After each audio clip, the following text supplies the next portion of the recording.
Salut tout le monde et bienvenue pour une nouvelle vidéo. J'ai eu un déménagement hier, vous avez certainement dû remarquer, j'étais pas trop présent ces derniers jours. Donc comme j'ai pas vraiment le temps aujourd'hui, je vais vous proposer une petite ouverture de colis. C'est un colis, comme vous avez pu le lire sur le titre, spécial Dreamcast.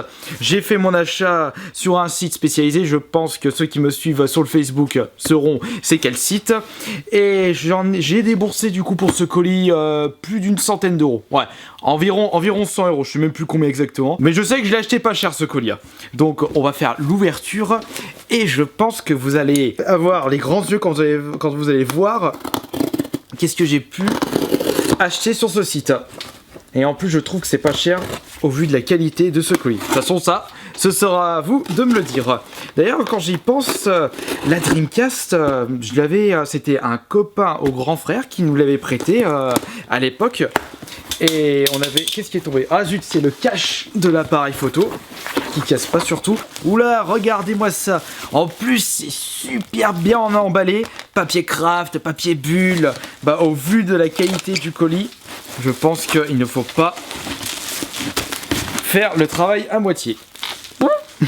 Regardez-moi ça. Ah, je pense que vous pouvez peut-être reconnaître le jeu qui est juste ici. Avec la jaquette rouge, un peu orangé. Ok, il y a d'autres choses là-dedans, non, là c'est que du papier craft. Voyons voir. Hop. Ah oui, j'en profite pour vous dire que ce week-end, je serai à la Japan Touch. Samedi et dimanche, j'ai acheté mon petit pass week-end. Cependant, je serai comme ça et non en costume du Minotaur gothique parce que avec les événements gravissimes qui s'est passé à Paris, et bien Japan Touch ont décidé que personne n'aurait le droit de porter des masques. Tout ce qui recouvre le visage. Donc pour ceux qui ne savaient pas et qui vont aller à Japan Touch, au moins vous le savez. De toute façon, vous avez plus d'informations sur le site officiel. Nous allons commencer l'ouverture de ce colis avec, je vous précise que tout ce que vous allez voir, c'est tout du sous-blister. Et en plus de la Dreamcast, ça court pas dans les rues. Mais vous allez comprendre pourquoi je les ai pas achetés trop cher. Nous allons commencer avec... Legacy of Kain Soul River. Par contre, si moi je ne l'avais jamais joué, c'était plutôt Joanne qui l'avait joué sur la version PS1. Comment se fait-il que j'ai pu l'acheter pour moins de 10 euros, d'après les souvenirs, si je me trompe pas?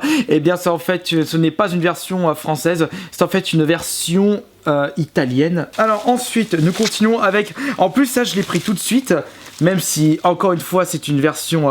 Non, c'est version espagnole-italienne. C'est parce que en ce moment avec Rumi on se retape toutes les saisons de South Park. Le jeu Dreamcast c'est South Park Chef Luv Shake.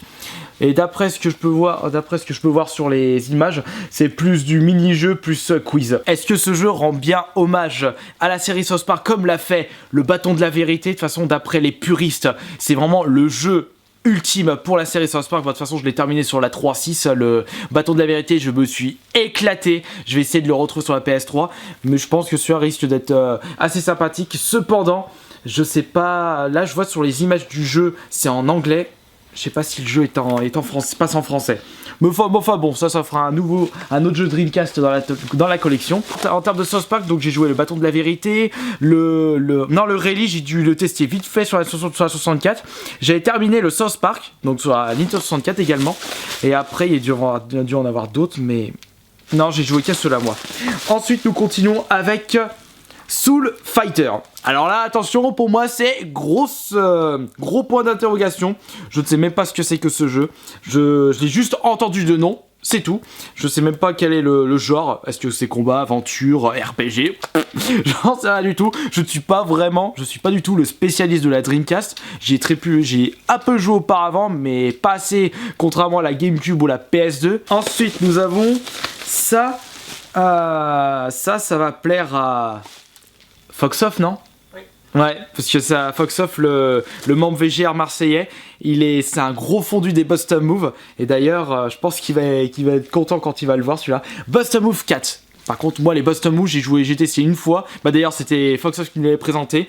Et sinon, c'est vrai qu'en termes de Tetris-like, j'ai pas trop accroché. Moi, je préfère nettement du Puyo Pop ou le gros classique Tetris. Mais c'est vrai que pour moi, les Tetris-like, c'est Puyo Pop et Tetris. Peut-être du Kuroshi un petit peu, mais il doit en avoir d'autres. Mais comme pour tout genre de jeu, il y en a tellement qui sortent des puzzle games. Ensuite, là, c'est Boston Move 4. Nous avons alors celui-là. Franchement, j'ai été content de le trouver parce que même si j'ai une grosse préférence pour le 2, on a beaucoup joué à l'époque avec Mickaël, Johan. Le 1, on l'avait pas beaucoup joué parce que justement, le Power Stone 1 se joue qu'à 2 alors que le 2 se joue à 4. Ça, c'est franchement du bon jeu de combat qu'on le dit en 3D. Je suis en train de m'éclater avec le papier bulle, quel gamin. Si vous avez l'occasion de le trouver pour pas cher, bon, le problème, c'est que je vous conseillerais le 2 plutôt que le 1. Mais le problème, c'est que le 2, il est plus cher que le 1. Donc, c'est un petit peu complexe. Mais bon, si vous le trouvez pas cher, le 1, allez-y. Il vaut franchement le coup d'œil. Et d'ailleurs, ah bah si, mais je suis nul. Power Stone, mais bien entendu. Power Stone, il est ressorti sur la PSP. Donc si vous pouvez trouver la version PSP, vous avez le Power Stone Collection juste là. Avec justement le 1 et le 2. Bon, qu'est-ce qui nous reste du coup dans ce gros paquet colis spécial Dreamcast? Et le chat qui joue avec le carton. Allez, va dedans. Alors nous continuons avec... Ah oui. Je sais pas du coup si vous avez reconnu le jeu en question. Alors ça, et d'ailleurs j'ai un énorme doute, je ne sais même pas si celui-ci, on l'avait découvert sur la PS2 ou sur la Dreamcast, mais je pense qu'on l'a découvert sur la Dreamcast. Johan, au secours, peux-tu m'aider? C'est bien entendu Dead or Alive 2. Oh, alors ça, en jeu de combat où il faut parer, là, vous avez le must. Mais c'est vrai que les Dead or Alive, j'ai plus été charmé à l'époque du 2 sur Dreamcast PS2, plutôt que le 4 sur la 3.6 ou le 5, j'ai même pas testé le 5. Bon, faudrait que le 4, j'ai pas mal ragé dessus, contre les computers, ils étaient un peu chiants, ils arrêtaient pas d'enchaîner, alors je jouais en ligne le 4. Laissez tomber, j'étais une grosse merde, c'est peut-être parce que je suis nul à ce Dead or Alive que j'arrive pas, j'ai pas eu beaucoup de plaisir à y jouer par rapport à un Street Fighter ou un, comment il s'appelle, Mortal Kombat. Et encore Mortal Kombat, je suis mauvais pour les récents. Et donc là ici c'est Dead or Alive 2, enfin un très bon jeu en plus dans la collection Dreamcast. Ouh, ça fait quand même pas mal de jeux là, nous en sommes à 6. Mais il reste un ou deux. Non, il reste un jeu et un accessoire. Ouh, j'ai à me dépêcher, j'ai plus de batterie. Eh bien, le jeu, ça c'est un de mes jeux préférés. J'ai énormément squatté lors de mon époque Dreamcast. C'est un peu mon jeu de course préféré. Metropolis Street Racer. Qui est en fait la préquelle de Project Gotham, qui était sorti sur la Xbox, donc le premier et le deuxième sur la Xbox, et le 3 et le 4 sur la Xbox 360. Ils ont arrêté puisque simplement ça a été fait par Bizarre Creations, et Bizarre Creations, et ben ils ont fermé les portes. Leur dernier jeu Bizarre Creations c'était 007 Bloodstone, Bloodstone est sorti après Blur. Et donc celui-là, c'est en fait un jeu de course qui est basé sur un système de points, donc les kudos. Il faut un peu conduire avec style, faire des dérapages et vous débloquer les nouvelles courses, de nouveaux véhicules. Et ça, j'ai bien aimé. Et en plus, le style de conduite est très axé arcade. Et moi, j'ai toujours préféré une conduite arcade plutôt que réaliste. Parce que les jeux de course réalistes, je suis une quiche, mais monstrueux, comme par exemple Forza ou les derniers Gran Turismo. Quoique les Gran Turismo, j'ai même pas, le dernier que j'ai joué c'était le 3, je sais même pas si les Gran Turismo les plus récents ont une conduite réaliste comme Forza ou arcade comme un Project Gotham.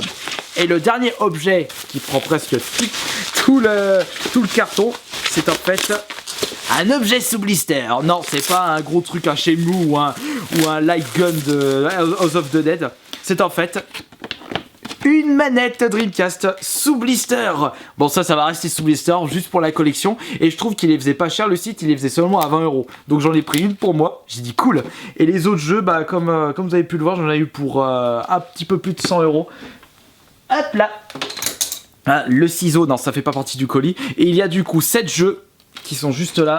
Tout est neuf. Plus la manette sous blister. Donc nous avons 8 objets. Le Metropolis Street Racer, ça je le garde sous blister parce que je le possède déjà. Mais comme c'est un de mes jeux préférés, je le voulais en neuf. la collection. Voilà, donc c'est terminé pour cette petite vidéo ouverture colis spécial Dreamcast. Bon, c'était vraiment une vidéo faite à l'arrache, puisque là, comme je vous l'ai dit au début de vidéo, actuellement, j'avais pas vraiment le temps. Je vous rappelle que ce week-end, je serai tout le week-end, donc samedi et dimanche, à la Japan Touch à partir de l'après-midi. Si vous avez besoin de plus de renseignements, bah, contactez-moi sur le Facebook. Allez, à demain pour ceux qui me verront à la Japan Touch et à la prochaine pour d'autres vidéos. Ciao.